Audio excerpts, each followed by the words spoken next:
بسم الله الرحمن الرحیم.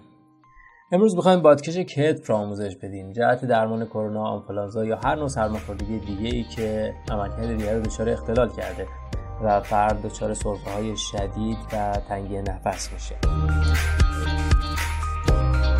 بعد از اینکه روغن گرم رو روی بدن ریختیم، دستمون اینقدر به هم دیگه میمالیم تا گرم بشه و بعد روی بدن فرد قرار میدیم، چرا که دست سرد موجب آزرده خاطر شدن بیمار میشه.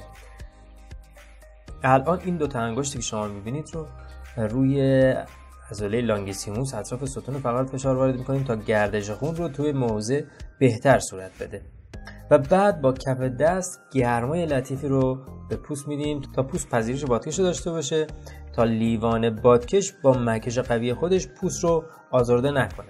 هرچند که شما میتونید بدون ماساژ و روغن همین کار رو انجام بدید، هرچند به قیمت آزرده شدن فرد. من از روغن زیتون برای ماساژ استفاده کردم.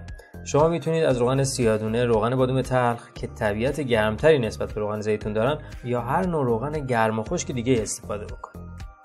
تا زمانی که شما بادکش رو روی موضع قرار میدین، منافذ بدن در اثر بادکش باز بشه و روغن به راحتی نفوذ کنه و وارد جریان خون بشه.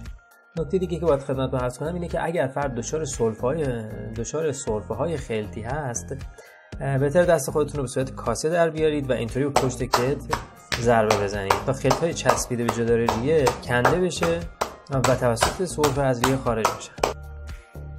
پنبه رو میزنید سر پنس و قفلش میکنیم. ولی اگر پنس نداشتیم از قیچی استفاده میکردیم، چرا که قیچی همون کارو پنس انجام میده، منتها باید خیلی محکم نگهش دارید تا خدای نکرده پنبه‌ای که آتیش گرفته روی پوست فرد نیافته. پنبه رو آغشته به الکل میکنیم، بعد فشارش میدیم تا الکل زیادی رو ازش بگیریم و کمی مرطوب باشه پنبه، نه اینکه الکل اینقدر زیاد باشه که الکلی که آتیش گرفت روی پوست فرد بچکه خدای نکرده. پنبه رو آتیش میزنیم و سریع وارد لیوان میکنیم و خارجش میکنیم و بلافاصله لیوان رو روی پوست قرار میدیم. حواستون باشه که پنبه شعله‌ور رو زیاد توی لیوان نگه ندارید، چرا که این باعث داغ شدن لبه‌های لیوان میشه و وقتی روی پوست قرار میدید موجب تاول زدن پوست میشه.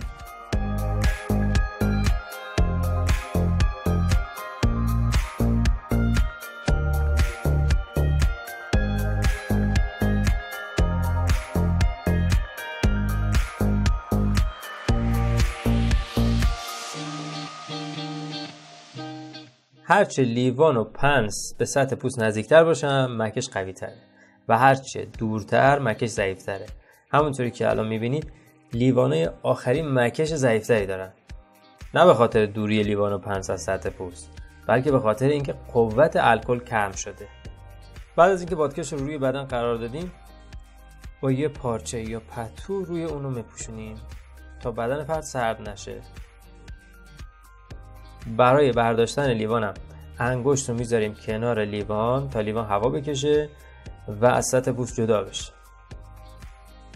و با انگشتمون جای لیوانا رو ماساژ میدیم تا فرد حس بهتری داشته باشه و بعد از اون با یه ماساژ ملایم سعی میکنیم آرامش رو به فرد بدیم و بدن رو به حالت طبیعی خودش برگردونه.